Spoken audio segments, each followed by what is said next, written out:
అదే RTV app వార్తల్ని క్షణాల్లో చదివే అవకాశం ఉంటుంది. ఒక న్యూస్ పేపర్, ఒక టెలివిజన్ ఛానల్ మీ చేతుల్లో ఎప్పుడూ ఉంటాయి. పశ్చిమ మధ్య బంగాళాఖాతంలో ఏర్పడ్డ అల్పపీడనం క్రమేపీ బలపడుతూ వాయుగుండంగా మారుతుందని వాతావరణ కేంద్రం ఇచ్చినటువంటి హెచ్చరికలు మాత్రం చిక్కోలు జిల్లాలో స్పష్టంగా కనిపిస్తున్నాయి. ఒక్కసారిగా మారినటువంటి ఈ వాతావరణం చెడుముదురుగా కురుస్తున్న వర్షాలు, ఈ పరిణామాలన్నీ కూడాను 28వ తేదీలోగా విస్తారంగా వర్షాలు కురుస్తాయి. ఈ వర్షాలు కనుక కురిస్తే మైదాన ప్రాంతంలో పంటలతో పాటు తీర ప్రాంతంలో మత్స్యకారులకు మాత్రం ఎనలేని వేతలు మాత్రం ఎదుర్కోవాల్సిన పరిస్థితులు ఉంటాయి. గత నెల రోజులుగా వరుసగా ఏర్పడినట్టు వాయుగుండాలు కాస్త తుఫాన్లుగా మారి ఇతర రాష్ట్రాల వద్ద తీరం దాటి ఇటు శ్రీకాకుళం, విజయనగరం, వైజాగ్, అదేవిధంగా ఒడిశాకు సంబంధించిన తీరం మొత్తంలో కూడాను నెల రోజులుగా మత్స్యకారులు వేటలకు వెళ్లకుండా కేవలం ఒడ్డులకే బడవలతో పాటు వలలను కూడా ఈరోజు పతనం చేసుకునే పరిస్థితి ఉంది. ప్రస్తుతం ఖరీఫ్ సీజన్లో పంట అంతా కూడాను పొట్టదశలో ఉంది. 28వ తేదీకి ఈ అల్పపీడనం కాస్త క్రమేపీ బలపడుతూ వాయుగుండంగా మారినట్టయితే విస్తారంగా వర్షాలు కురుస్తాయనే సంకేతాలు మాత్రం తీరంలో స్పష్టంగా కనిపిస్తున్నాయి. ప్రశాంతంగా నిన్న మొన్నటి వరకు ఉన్నటువంటి సముద్రం ఈరోజు అల్లకల్లోలంగా మారింది.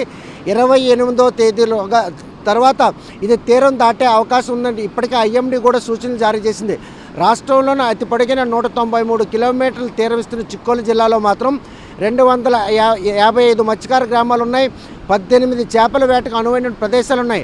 ఇటు చూస్తే కనుక ఏవైతే ప్రదేశాలు ఉన్నటువంటి చేపల వేటకు అనువైన ప్రదేశాలు ఉన్నాయో ఆ ప్రదేశాల్లో మాత్రం చేపల వేటకు వెళ్ళినటువంటి పరిణామాలు మనకు స్పష్టంగా కనిపిస్తున్నాయి. బోట్లన్నీ కూడా ఒడ్డుకే బదిలీ చేశారు. అదేవిధంగా వలలు కూడా విప్పకుండా నెల రోజుల పాటు అలాగే ఉండాల్సిన పరిస్థితి.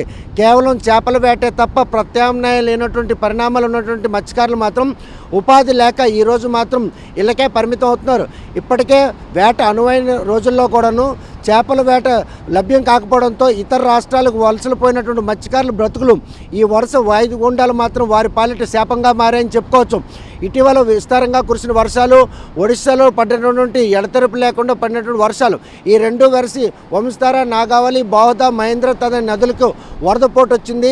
మరోవైపు పంట పొలాన్ని కూడా నీట ముంచాయి. ఇటీవల వచ్చినటువంటి కురిసిన వర్షాలకు మాత్రం చెరువులన్నీ కూడా నిండు కుండల్లా తొనికిసలాడుతున్నాయి. మరోవైపు ఏవైతే రిజర్వాయర్లు ఇటు గొట్టా బ్యారేజ్ కావచ్చు, తోటపల్లి, మడ్డువలస ఇవన్నీ కూడాను గరిష్ట స్థాయిలో నీటి మట్టం ఉండడంతో ఆ నీటి మట్టం దాటినట్టయితే కనుక ఈరోజు మళ్ళీ వర్షాలు విస్తారంగా కురిసినాయి. లేకపోతే ఈ వాయుగుండం కాస్త ఈ వర్షాలు కురడంతో పాటు ఏవైనా కనుక ఈదురుగాళ్ళు వేసి విధ్వంసం సృష్టించినట్టయితే వాటి నుండి ప్రజలను కాపాడేందుకు మరోవైపు ఏవైతే వాయుగుండం తీరం దాటినప్పుడు కానీ తాకినప్పుడు కానీ ఇస్తున్నటువంటి విస్తార వర్షాలతో పాటు ఈదురుగాలు దానివల్ల మాత్రం చెట్లు కూడాను నేల కొరికే అవకాశం ఉంది. విద్యుత్ స్తంభాలన్నీ కూడాను నేల కొరికే పరిస్థితి. ఇటువంటి పరిణామాలు చోటు చేసుకున్నట్టయితే విద్యుత్ సరఫరాకు అంతరాయం జరుగుతుంది, రాకపోకలకు అంతరాయం జరుగుతుంది. ఇటువంటి పరిణామాల నుంచి ప్రజలను కాపాడేందుకు జిల్లా యంత్రాంగం మాత్రం సంసిద్ధంగా ఉంది. నిన్న 22వ తేదీ నుండి 28వ తేదీలోగా మాత్రం జిల్లా వ్యాప్తంగాతో పాటు ఉత్తరాంధ్రలో విస్తారంగా వస్తే అటు తెలంగాణలో కూడా పలు జిల్లాల్లో విస్తారంగా వర్షాలు కురిస్తే అవన్నీ కూడాను ఇప్పటికే ఆరెంజ్ రేంజ్లో ఉన్నాయి. అది కూడాను రెడ్ జోన్ కానీ వచ్చేలాగా ఉంటే 28వ తేదీ సమీపిస్తున్నటువంటి ఈ తరుణంలో వస్తున్నటువంటి పెనుముప్పుని జిల్లా ప్రజలను కాపాడాలి. ఇటు మైదాన ప్రాంతంలో ఉన్నటువంటి ఖరీఫ్లో వరి పండించే రైతులు, అదేవిధంగా ఆరుతడి పంటలు వేసినటువంటి రైతులు కావచ్చు, వీరందరూ కూడా పంట నష్టం జరగకుండా ఉండేందుకు వ్యవసాయ శాఖ అధికారులు ఇప్పటికే సూచనలు జారీ చేశారు.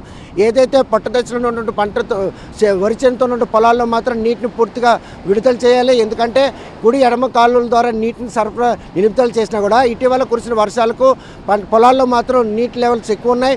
వాటిని వెంటనే అక్కడ నుండి తీగిపోతే మాత్రం చేలు కనుక వర్షం నీటిలో తడిస్తే మొత్తం పంట అంతా పోయిద్దని చెప్పేసి వ్యవసాయ శాఖ అధికారులు రైతులకు సూచిస్తున్నారు.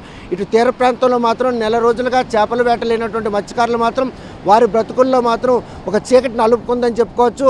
కూటమి ప్రభుత్వం కొలువు తీరిన తర్వాత గత ప్రభుత్వం ఇచ్చినటువంటి ఏవైతే మత్స్యకార భరోసా ఉందో అది కూడా ఇప్పటివరకు అందకపోవడం కూడా వారి పాలిట ఒక శాపంగా మారింది. ఈ మత్స్యకార భరోసా అందుతుందని ఆశగా ఎదురు చూసిన వారికి మాత్రం అది అందకపోవడం, మరోవైపు ప్రస్తుతం ఈ వరుస వాయుగుండాలు, పెనుతుపాలు మాత్రం మత్స్యకారుల పాలిట మాత్రం ఈరోజు శాపంగా మారింది అనడంలో ఎటువంటి అతిశక్తి లేదు. తీరంలో లక్షలాది మంది మత్స్యకారులు చేపల వేటే ప్రధాన వృత్తిగా జీవిస్తుంటారు.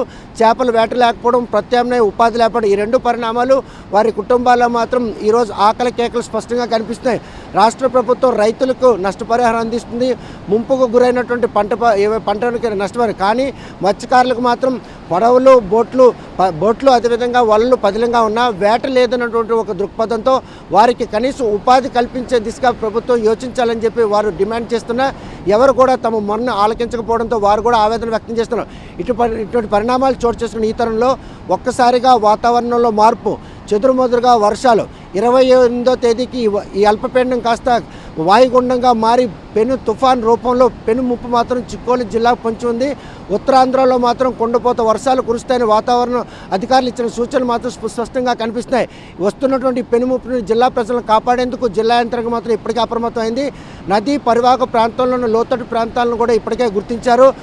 జిల్లా కేంద్రంతో పాటు మండల కేంద్రాల్లో కూడా కంట్రోల్ రూమ్లు ఏర్పాటు చేసి ఆయా ప్రాంతాల ప్రజలు మాత్రం ఎత్తైన ప్రాంతాలకు వెళ్ళాలని సూచన జారీ చేశారు.